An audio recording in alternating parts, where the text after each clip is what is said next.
Olá pessoal, tudo bem? Eu sou o professor Thiago Lazarim, mais uma vez aqui com vocês, do Centro de Mídias de São Paulo. Dessa vez para mais uma aula do componente Razão e Sociedade, que está no aprofundamento Quem Divide Multiplica.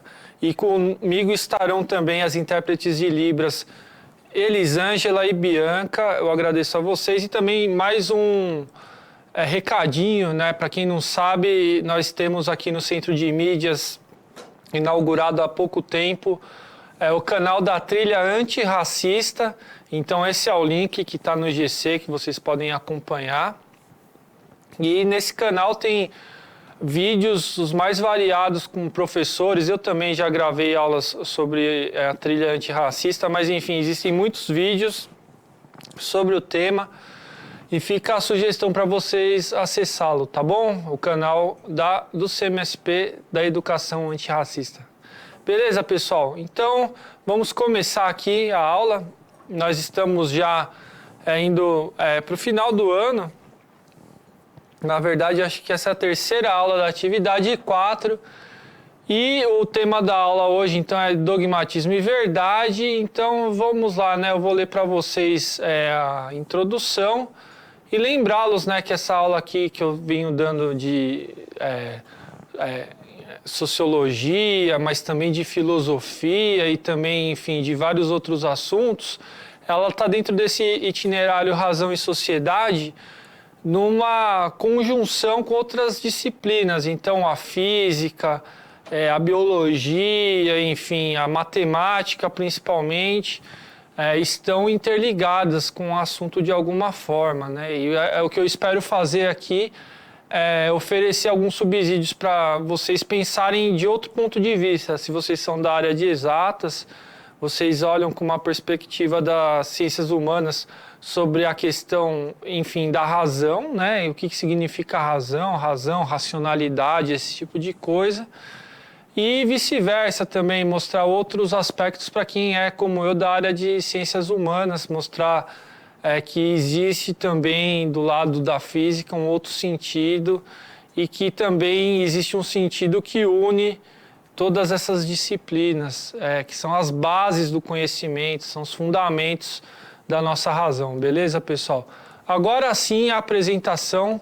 Na última aula abordamos a questão da busca da verdade com a menção à dúvida metódica de Descartes. Hoje vamos analisar os pontos em comum entre o referido filósofo e Sócrates nessa busca e quais são as atitudes da ciência e da filosofia perante a verdade. Então, pessoal, lembrando aí a vocês, na nossa última aula, nós falamos bastante sobre a verdade e a relação também com as fake news. Ou seja, nós falamos muito, por exemplo, do dogmatismo, nós falamos dessas crenças limitantes que temos no senso comum, no nosso dia a dia. E qual seria, então, a atitude que poderia nos possibilitar olhar para a nossa realidade de uma forma mais crítica, mais reflexiva, para que a gente não caia nessas ciladas, até para o nosso próprio bem também. Então, passa por essa questão da verdade, a questão até da sobrevivência humana. Então, quando a gente fala de fake news, a gente fala de um negócio muito sério, porque as fake news elas podem conduzir à morte de fato, né? E isso é sabido e não é de hoje, né? Então, vamos lembrar do nazismo na Alemanha, e vamos lembrar também da frase célebre do propagandista do Hitler, do Adolf Hitler, que era o Goebbels, Joseph Goebbels. Ele falava o quê? Ele falava que uma mentira dita 1000 vezes se torna uma verdade. E isso já tem um tempo, né? E o que fez o nazismo? Exterminou milhões de vidas pelo mundo afora. E até hoje nós colhemos esses, não posso dizer frutos, né? O contrário disso, nós temos esse passado hediondo, pesado nas nossas costas, né? Então, vamos ver qual seria então o contraponto a essa ignorância através de exemplos de pessoas que são consideradas até hoje sábias, que em contraponto a esses assassinos da história, podemos dizer assim, essas pessoas que pensaram a questão da verdade e certamente colaboraram para salvar vidas em vez de fazer com que pessoas morressem, né? Então vamos falar do René Descartes, por exemplo. Então o dogmatismo, né? Vamos ver esse slide agora. Sócrates e Descartes desconfiam tanto das opiniões e das crenças de seu tempo quanto as suas próprias ideias a esse respeito. Em outras palavras, eles desconfiam do dogmatismo. E nessa imagem vocês estão vendo duas figuras que representam duas pessoas que não são Sócrates e o Descartes. São o Platão e o Sócrates. Mas por que o Platão aí e o Sócrates?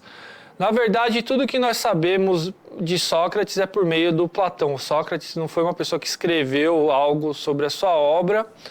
Ela foi rememorada a obra do Sócrates, que foi a vida dele, que foi as conversas que ele teve, os diálogos que ele teve, são relembrados por Platão também, que tem um livro que se chama Diálogos e tantos outros.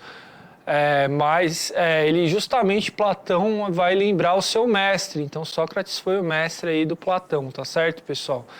E é muito importante essa deferência aos mestres, porque nós podemos achar, por algum motivo, que o conhecimento surge agora. Aliás, isso tem até uma certa característica positivista, eu já falei do positivismo nesse mesmo componente, no sentido de que o positivismo ele tem o pressuposto, a premissa de que o conhecimento ele segue uma linha evolutiva. E se nós nos fiarmos muito nessa ideia, nós vamos poder até chegar à conclusão de que o que foi pensado no passado se tornou obsoleto, já perdeu a validade, é anacrônico, não serve mais. E não é bem assim, né? A gente sabe que o conhecimento mesmo, ele nunca é novo de fato, né? Tudo que nós sabemos hoje, nós devemos aos nossos antepassados e por isso nós devemos prezar por esses tesouros, né? Que são os conhecimentos que nós coletamos. Então, essa deferência à figura do sábio, à figura dos ancestrais é muito importante para a atitude filosófica também, né? Porque a experiência conta bastante. E a nossa experiência, ela também tem raiz no passado, tá bom, pessoal? Vamos então para mais um slide aí, características. Na medida em que o dogmatismo é uma atitude resistente às novidades, ele pode ser caracterizado como conservador. Atrelados ao dogmatismo estão os preconceitos, uma vez que essa atitude procura preservar as ideias estabelecidas de ideias novas que são tratadas como perigosas. Tá aí um contraponto até interessante com o que eu acabei de dizer, e é bom a gente saber diferenciar uma coisa de outra, tá, pessoal? Pode até ter margem para algum tipo de confusão com relação a isso que eu acabei de falar, né? Eu falei para vocês que é muito importante prezar pelo conhecimento que é legado, que é herdado. Eu acabei de falar isso. E o dogmatismo agora, ele foi descrito por mim mesmo, que eu acabei de escrever, como uma atitude conservadora, sendo que essa ideia conservadora eu não enunciei de uma forma, vamos dizer assim, tão positiva. Por quê? Porque eu associei isso com outra palavra que é a de preconceito, né? Então, de fato, os dogmas eles têm a ver com preconceitos também, né? O que é o dogma? O dogma, eu já também falei na outra aula, tem a ver com aquela fé cega, com aquela crença que é mais uma necessidade de uma pessoa de crer, enfim, em algo. Até acho que, se não me engano, Carl Sagan tem uma frase nesse sentido, né? Que o fanatismo, ele não adianta você convencer um fanático de que ele está equivocado com a razão, pedir racionalidade a um fanático, algo do tipo. Eu já vou falar quem é o Carl Sagan, tá? Por quê? Porque o fanático, ele se fia pela necessidade de crer em algo. Então, ele precisa daquilo, é uma necessidade fisiológica, sei lá, uma necessidade emocional, uma necessidade que não tem a ver com a razão de forma alguma, tá certo, pessoal? E o Carl Sagan, ele é um famoso, um célebre físico, né? Tem muitos livros publicados, ele também contribuiu para a expansão e para a democratização do conhecimento científico no mundo inteiro. Então, ele é um autor que é lido no mundo inteiro. Carl Sagan, que é uma figura muito importante para o conhecimento também, pessoal. Então, o dogmatismo não é uma boa atitude, né, no sentido da verdade. Então, o que o Descartes e o Sócrates, eles não foram, eu posso dizer que essa palavra aí, dogmáticos. Agora, a ideia da conservadorismo dogmático significa uma atitude que também não é correta, né? Se por um lado é importante nós atribuirmos importância para o passado, para a história, para os nossos ancestrais, isso é realmente importante. Por outro lado, é necessário também a gente não idealizar esse passado e romantizar, né? No sentido de que a gente pensa que o passado foi cheio de coisas boas, ele era muito melhor do que ele é hoje.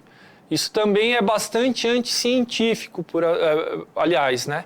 Então, a gente tem que ter um discernimento. Então, quer dizer, ao mesmo tempo que a gente não pode pressupor que o nosso conhecimento ele é totalmente novo, ele surge do nada, né? Como, sei lá, um alface surge do canteiro. Eu estou usando uma metáfora aí meio esdrúxula, né? Mas, enfim, ao mesmo tempo que a gente não pode crer nessa ideia, né, de que o conhecimento ele vem do nada, eu também falei do Deus ex machina uma vez aqui na aula, e tem justamente essa ideia daquele Deus que surge do nada. E eu relacionei a isso a essa crítica da ideia de que os conhecimentos, a produção do conhecimento, ela não surge do nada, ela tem a ver com um trabalho intenso de muitas gerações, e uma geração ela vai passando a tocha para outra. Isso é um dado. O outro dado o passado ele também não é maravilhoso. Fosse assim, nós não olharíamos para trás e observaríamos essas barbaridades que ocorreram na história. Eu citei uma delas aqui logo no começo, que foi o nazismo. Então, o nazismo ele tem até um grande componente de dogmatismo. Por quê? Porque essa propaganda que eu falei do Goebbels, né, desse propagandista do nazismo, do braço direito do Hitler, foi através dele também que o Hitler conseguiu alcançar mais pessoas, popularizar suas ideias, etc. Né? O Goebbels ele fazia isso como? Jogando com a emoção das pessoas, com essa necessidade de crer em algo, né? Enfim, ele não ia pela razão. Então a mentira, as fake news, portanto, elas pegam a pessoa pelo impacto que ela causa, pela questão das emoções, pela questão dos valores, dos sentimentos que são suscitados no público. Então isso é uma questão bastante importante e o dogma tem muito a ver com isso, tá, pessoal? Tem muito a ver com algo que não é a verdade, que não é objetivo, nem nada disso. Tem a ver muito com essa dimensão do sentimento pessoal e dessa irracionalidade acima de tudo, né? Então a irracionalidade que vai lá mexer no fundo da alma daquela pessoa. Até é interessante mencionar que acho que na nossa primeira aula desse componente aqui, da atividade 4, eu falei en passant, né, de passagem do Freud, do grande psicanalista Sigmund Freud. E daí teria a ver eu falar dele de novo, né? Porque essas questões da irracionalidade tem a ver então com o que mesmo? Com esse inconsciente, tem a ver com essas necessidades da alma, mas no sentido de que as pessoas elas são frágeis, elas são vulneráveis e no seu processo de formação como indivíduos, né? Então elas crescem, sofrem traumas e às vezes não conseguem elaborar esses traumas. E isso tem tudo a ver com a sociedade em que ela vive, porque é a sociedade também que oferece ou não as condições para essa pessoa se desenvolver. Mas a história é justamente essa pessoa ela não consegue se desenvolver como um ser humano, então ela cria essa necessidade aí de acreditar em algo pelas feridas, pelas cascas que essa pessoa vai desenvolvendo ao longo da vida. Tá certo, pessoal? Vou passar mais um slide, então. Verdades reveladas. A defesa do dogmatismo para as ideias conservadoras se baseia na premissa de que as opiniões e as crenças estabelecidas se originam de revelações divinas, verdades eternas e inquestionáveis. Surge, portanto, o conflito entre verdades reveladas e verdades alcançadas, tema que permeia a história da filosofia. Então, isso que eu estou falando a respeito da verdade tem a ver justamente com essa premissa, né, das crenças que se originam de revelações divinas. E o simples fato da gente pensar nessa ideia de revelação divina tem a ver com essa ideia de crença, né? Então, quer dizer, o que é divino, né? Até a filosofia ela sempre se debruça sobre esse assunto, etc. É possível provar a existência de Deus com a razão? Não, não é possível. E isso foi pensado por gerações e gerações de filósofos, porque nós estamos lidando, então, com a questão do que é totalmente transcendente, ou seja, totalmente... nós estamos falando de algo que extrapola em muito a nossa experiência e nós não podemos sequer intuir. Então, existem, por exemplo, abstrações... enfim, a nossa inteligência ela não se baseia somente no que é real e concreto. Nós podemos imaginar universos, fronteiras, enfim, entidades, né, como por exemplo a economia, a justiça, e mesmo que essa ideia de justiça, isso sejam justamente ideias e não seres concretos, né? Então, apesar disso que eu estou falando, apesar da gente poder, como ser humano, extrapolar o nosso conhecimento para esse tipo de idealidade, usando um termo filosófico, né? A gente não pode ter a gente não tem a capacidade de provar para quem quer que seja a existência de um ente ou de uma entidade que, por definição, está além da nossa razão, né? Então, a ideia de divindade, ela, por definição, ela é algo que escapa à nossa inteligência de ser humano e nós pressupomos, então, que a nossa inteligência ela não faz justiça a esse ser divino, que é um Deus ou que são vários deuses, porque a gente tem que ter também em mente que, de religião para religião ao redor do mundo, a ideia de Deus varia bastante, né? E eu não estou falando aqui com um único público, embora a gente saiba que a maioria da população brasileira seja cristã, se autodeclara cristã, existem muitas religiões no mundo e nem todas elas pensam a ideia do divino da mesma forma, mas essa crença monoteísta de um Deus cristão que é majoritária no nosso país, por exemplo, isso, por definição, a gente não pode, até pelos escritos bíblicos, dizer que a nossa razão humana faz justiça a esse ser tão esplêndido, tão extraordinário, né? Então, a gente crê em sinais, né? Nesse sentido de que existe, então, as crenças que advêm das revelações dos profetas, como no caso nós julgamos ser até a figura de Jesus Cristo e etc., e outras tantas ao longo da história, né? E que vem revelar esse Deus através das suas ações, das suas palavras, enfim. Mas tudo isso mexe com essa dimensão da crença também, né? E isso é importante porque durante um bom tempo, como diz a Marilena Chauí, essas crenças, elas mobilizaram o nosso conhecimento, né? Apesar de hoje a gente discutir e ver de uma forma até cética ou pelo menos crítica a questão do dogmatismo na filosofia, a gente sabe que as ideias filosóficas durante um bom tempo estiveram e estão até hoje também relacionadas ao campo da religião. Quer ver? É só a gente pensar nos nossos filósofos que são da igreja, Santo Agostinho, Erasmo de Roterdã e assim muitos outros e recentes, inclusive, né? Nós temos aí muitos filósofos ao longo da história que são confessamente religiosos, né?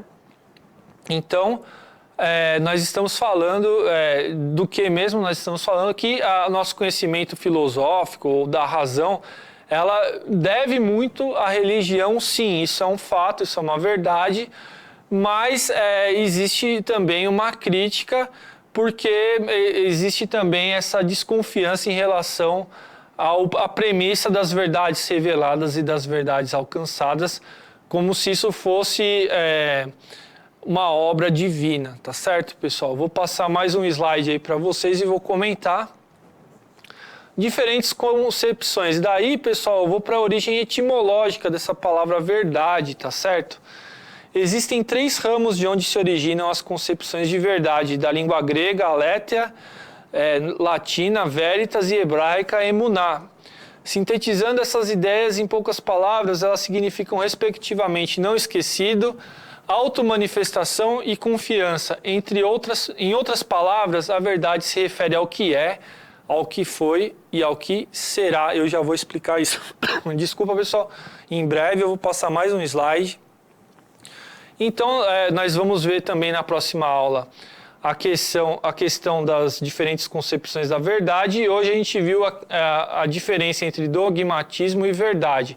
Então, retornando para o outro slide, nós vemos então, vamos frisar essas 3 palavras. Aletheia, que é a raiz grega da palavra verdade, latina veritas e hebraica emuná. Então, a palavra grega aletheia, ela tem a ver com essa ideia de não esquecido. O que é isso? Eu vou explicar agora para vocês. Então, para os filósofos gregos, ou enfim, para a tradição do pensamento grego, a palavra grega aletheia, ela tem muito a ver com justamente o que eu falei sobre a memória, a história, enfim, aquilo que se recorda, né? Então, tem esse sentido do que foi, né? Então, veja só, no começo da aula eu falei da importância da história, eu falei da importância das gerações anteriores, e isso até está na palavra verdade grega, né? Da língua grega, que é aletheia. Então, se nós podemos produzir uma verdade hoje, através do conhecimento sobre algo, isso se deve a todas as gerações anteriores, às nossas, que tornaram possível, ofereceram as condições para hoje nós desfrutarmos esse conhecimento e aprimorá-lo. Então, a nossa capacidade de desenvolvimento tem muito a ver com esse fio que liga essas gerações entre si, tá certo, pessoal? Então, a palavra verdade, ela tem muito, na acepção grega da palavra, ela tem uma forte dimensão, um forte componente de algo que perdura ao longo do tempo, de algo que é passado, que vem do passado e chega ao dia atual. Então, os escritos, veja só a importância que se dá, por exemplo, aos livros, né? Então, ler os antigos, ler os filósofos gregos, nos permite hoje nos tornarmos pessoas mais sábias, mais conhecedoras da verdade, por exemplo. Então, é assim que se manifesta a verdade. Olha só a importância disso. E assim como também a gente pode pensar na nossa vida individual e pensar também que nós carregamos conosco verdades que vão se aflorando, vão se desenvolvendo desde a nossa infância. Então, ao mesmo tempo em que nós mudamos a nossa consciência, percebemos as coisas de uma forma diferente, a gente vê que tem algumas coisas que são muito importantes para a gente, que a gente carrega conosco na nossa memória, no nosso corpo. Então, isso é uma outra questão bastante importante também, tá, pessoal? Já a palavra veritas tem a ver com outro sentido, que é o da enunciação. Essa coisa da automanifestação que vocês podem ver aí no slide, também uma palavra equivalente, a autoevidência, é algo que por si só, na sua presença, você percebe a força daquela verdade. Então, eu até estava falando dos profetas e etc, né? Então, vamos pensar assim para a religião cristã, a figura de Cristo seria essa figura da automanifestação da verdade, da autoevidência, algo que fala por si próprio, porque é perfeito em sua forma, enfim. Então, essa expressão da verdade tem a ver com o poder da palavra também, né? Então, a questão da oralidade, ela é muito importante também, né? E essa é uma outra conotação muito importante da palavra verdade. Agora, uma outra coisa interessante, né? Nós estamos falando da tradição latina, ou seja, né? Nós estamos falando aí dessa tradição romana que vem lá do Império Romano até os dias atuais. E tem a outra conotação, que é a conotação hebraica, que é a palavra emuná. E essa emuná, talvez hoje, seja a palavra que comanda as outras, que tem uma eminência em relação às outras. E por quê? Porque ela tem a ver com essa ideia de profetizar, né? Ou seja, de dizer o que vai ser do futuro. Então tem a ver com confiança, mas tem a ver justamente com a capacidade de dizer o que vai ser, né? Então esses cálculos, esses projetos, tudo isso está muito presente, por exemplo, nas ciências naturais, nas ciências exatas. Essa ideia dos testes que são feitos o tempo inteiro, enfim, das experiências em laboratórios e etc., tudo nos dá o poder de predizer o que vai acontecer se nós fizermos tais e tais ações, né? Então, se você unir um material com outro, se você utilizar, enfim, uma força contra outra, vai acontecer tal coisa. Isso já não passa mais pela ideia daquele profeta apenas que vai simplesmente ter uma visão do futuro, né? Tem a ver então com a própria ciência, que hoje é capaz de predizer o que vai acontecer dadas determinadas condições de realização de uma determinada experiência, enfim, de um determinado experimento. Então, é esse o sentido que prevalece hoje, né? E nós confiamos nisso. Por exemplo, se nós duvidamos muito daquilo que erra uma previsão, né?